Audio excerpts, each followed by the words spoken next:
Hello नमस्ते सबैजनालाई। म चाहिँ एउटा जिज्ञासा राखौँ भनेर खास हैन, यो मेरो घर पछाडिको जग्गा हो हैन, टन्नै छ हैन।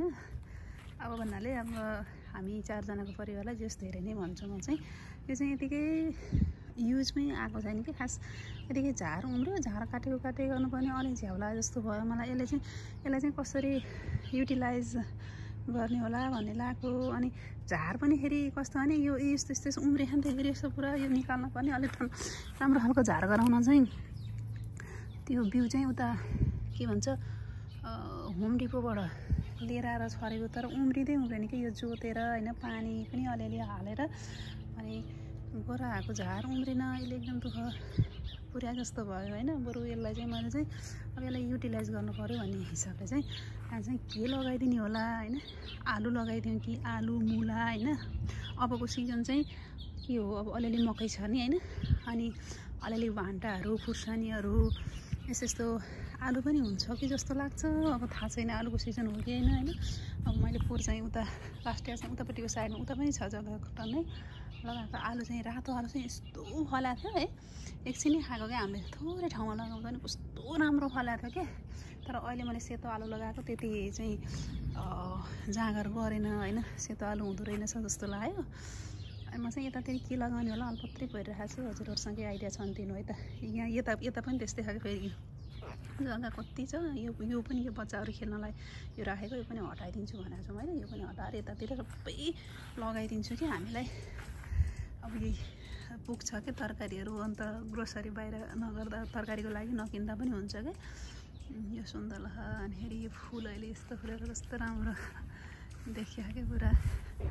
केरा छ, अब यो केरा कहिले फल्ने हो थाहा त छैन। यहाँ पनि यो दारिम कि अनार लगाएको, यो पनि राम्रो नै हुँदैछ, कहिले हुन्छ यत्रो छ है। अनि कहिले यो आरू फुलेको कस्तो राम्रो आरू फुले आरू फुले बर्खा लाग्यो भनिन्छ नि त नेपालतिर, यस्तो खालके। अनि ओहो कस्तो फुल फलेछ है। फेरि उम्रेछ यो टमाटरको बिरुवा। मैले पोहोर यहाँ कति धेरै टमाटर लगाएको थिएँ, यतिकै पाकेर यति फल्यो नि टमाटर पनि। पोहोर पनि फल्न चाहिँ जे पनि हुने क्या, यहाँ लगाउन आफूले जाँगर मान्नुपर्छ होइन, हुन चाहिँ मजाले हुने। यो टमाटर पनि यही बिरुवाहरू अहिले म किन्दिनँ, यही लगाएर ट्राई गर्छु हेरौँ। अनि यहाँ फर्सी पनि म पोहोर कति भएको थियो नि त आफै उम्रेको यो फर्सी। अहिले फर्सी पनि यही लगाइदिन्छु हेरौँ के हुन्छ। यतातिर चम्सुरको यति चाहिँ त्यहाँ चम्सुर खाएर सकिसकेँ। यतातिर यस्तो खालको पुरा त व्यवस्थित गराउँ त हामी भ्याइएको छैन, किनभने एकदम काममा बिजी भयो नि त प्रायः यहाँका हामी सबै त्यस्तै त हो नि। यता पनि यत्रो ठाउँ खाली छ, यहाँ अलिकति पिँडाहरू लगाइदिएछु ठाउँ कति के।